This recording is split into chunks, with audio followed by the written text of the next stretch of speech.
অবশেষে দেশে ফিরলেন সোনালী বিবিরা। মালদা সীমান্ত দিয়ে দেশে পা সোনালী বিবিদের। ইতিমধ্যেই যে খবর পাওয়া যাচ্ছে, সোমবার বাংলাদেশের কোর্টের রায়ে জেল মুক্তি ঘটে তাদের এবং বাংলাদেশের জেল থেকে মুক্তি পান বীরভূমের সোনালী বিবি। চাঁপাই নবাবগঞ্জ মুখ্য বিচার বিভাগীয় আদালতে জামিন পান সোনালী বিবি সহ 6 জন। আরো বিস্তারিত আমরা জানবো আমাদের প্রতিনিধি আশাবুল হোসেনের কাছ থেকে। আশাবুল,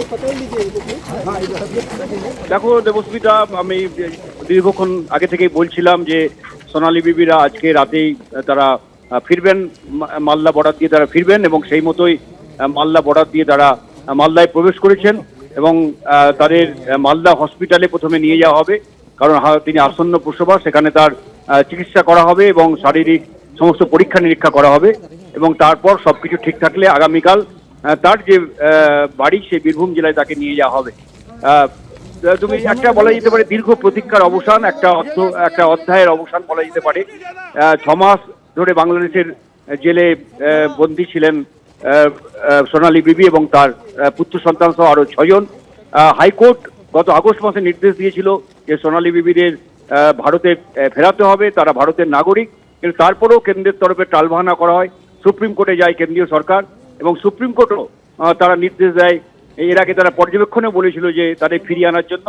তারপর অবশেষে সুপ্রিম কোর্ট চূড়ান্ত নির্দেশ দেয় যে সোনালী বিবি সহ 6 জনকে তাদের ভারতে ফেরাতে হবে, তারা ভারতীয় নাগরিক এবং সোনালী বিবি যেহেতু আসন্ন প্রসবা, তাকে মানবিক খাতিরে তার সমস্ত চিকিৎসার ব্যবস্থা করতে হবে। অবশেষে সেই সুপ্রিম কোর্টের সেই নির্দেশ মেনে ভারত সরকার তারা নড়েচড়ে বসে এবং সব সে অধ্যায়ের অবসান ঘটলো আজকে এবং অবশেষে তারা ফিরে এলেন তাদের নিজের দেশে। ভারতের মাটিতে তারা ফিরলেন। বাংলাদেশের মেহেদিপুর বিওপি থেকে তারা ভারতবর্ষে প্রবেশ করেছেন এবং তাদের আর কিছুক্ষণের মধ্যেই মালদা হাসপাতালে নিয়ে যাওয়া হবে। মালদা হাসপাতালে তাদের শারীরিক চিকিৎসার সমস্ত ব্যবস্থা রাখা হয়েছে রাজ্য প্রশাসনের তরফে।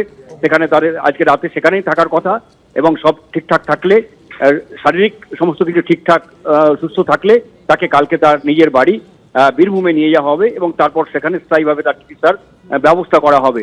শুধুমাত্র বাংলা বলার অপরাধে এই সোনালী বিবি সহ 6 জনকে বাংলাদেশে পুশব্যাক করা হয়েছিল এবং প্রয়োজনীয় নথিপত্র তারা দেখিয়েছিল, কিন্তু কোনো নথিপত্রকে গ্রাহ্য করেনি এখানে বিএসএফ এবং দিল্লি পুলিশ। ফলে একটা নিদারুণ যন্ত্রণার মধ্যে তারা ছিলেন এবং বাংলাদেশের কোর্টও তারা বলে দেয় যে এরা ভারতীয় নাগরিক। তারপরে দীর্ঘ টালবাহানা, অবশ্যই সুপ্রিম কোর্টের হস্তক্ষেপ, সুপ্রিম কোর্টের প্রধান বিচারপতির ডিভিশন মঞ্চের নির্দেশে অবশেষে সোনালী বিবি এবং তার পুত্র সন্তান আজকেই ফিরে গেলেন নিজের দেশে এবং তারা মালদা হাসপাতালে কিছুক্ষণের মধ্যেই তাদের চিকিৎসা হবে এবং সব ঠিকঠাক থাকলে, শরীর ঠিক থাকলে আগামীকালই তাদের সোনালী বিবির যে বাড়ি বীরভূমে সেখানে তাকে নিয়ে যাওয়া হবে এবং তারপর সরকারের তরফে তার সমস্ত চিকিৎসার ব্যবস্থা করা হবে। একদম আশাবুল, তুমি আমাদের সঙ্গে থাকো। আপনারা যে ছবিও দেখতে পাচ্ছেন মালদার মেহেদিপুর সীমান্ত এবং সেই সীমান্ত দিয়েই ভারতে পা সোনালী বিবিদের।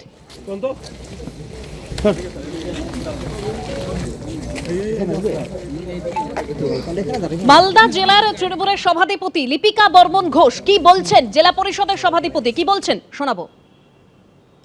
আমার কাছে কথা হলো, ইনি পশ্চিমবঙ্গের বীরভূমবাসী 2 জনকে মহিলা এবং শিশুকে ছেড়েছে। তাদের ফ্যামিলি আরো 4 জন ছিল, তাদেরকে কেন ছাড়া হলো না? আমরা এই কোশ্চেন করতে উনি পালিয়ে গেলেন। ইন্ডিয়ার ডেপুটি হাই কমিশনার ছিলেন, আমরা ভেতরে গিয়েছিলাম। ওইখানে 2 জন, একটা প্রেগনেন্ট মহিলা যিনি সোনালী খাতুন এবং তার পাশে তার শিশু একটা ছেলে ছিলেন এবং আমরা যতদূর সম্ভব আমরা জানি ওই ফ্যামিলি আরো 4 জন ছিলেন। 4 জন ব্যক্তিকে ছাড়া হয়নি এবং শুধু এই 2 জনকে ছাড়া হয়েছে। এরা যদি পশ্চিমবঙ্গবাসী হয়ে থাকে, বীরভূম জেলাবাসী হয়ে থাকে, তাহলে ওই 4 জন ওর ফ্যামিলি থাকা সত্ত্বেও কেন ছাড়া হলো না? এই প্রশ্নের উত্তর দেওয়া সত্ত্বেও উনি না উত্তর দিয়ে পালিয়ে গেলেন। আমি প্রশ্ন করেছি, আপনি কখন ওনাকে ছাড়বেন?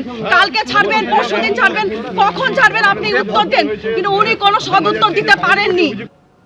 মালদা জেলা পরিষদের সভাধিপতি লিপিকা বর্মন ঘোষের বক্তব্য আপনাদের সামনে তুলে ধরলাম। ইতিমধ্যেই আপনারা জানেন যে সোনালী বিবিরা তারা ইতিমধ্যেই ভারতে প্রবেশ করেছেন, অর্থাৎ ভারতে পা দিয়েছেন জামিনে জেল মুক্তি হওয়ার পর। তবে 2 জন তারা ফিরে এসেছেন, তবে বাকি 4 জন কবে ফিরবেন আর কি তথ্য পাওয়া যাচ্ছে সরাসরি আশাবুলের কাছে চলে যাব। আশাবুল, দেখো সুপ্রিম কোর্ট নির্দেশ দিয়েছে 6 জনকেই ফেরাতে হবে এবং যেহেতু আসন্ন প্রসবা সোনালী বিবি এবং সেই জন্য তাকে ফেরার ব্যাপারে যথেষ্ট তৎপরতা খুব বেশি ছিল এবং সম্ভবত সেই কারণেই তাদেরকে আজকে রাতের মধ্যেই তাদের ভারতে প্রবেশ করানো হয়েছে, যেহেতু সুপ্রিম কোর্ট নির্দেশ দিয়েছিল যে আসন্ন প্রসবা যেহেতু যত তাড়াতাড়ি সম্ভব তাদের ভারতে ফেরাতে হবে।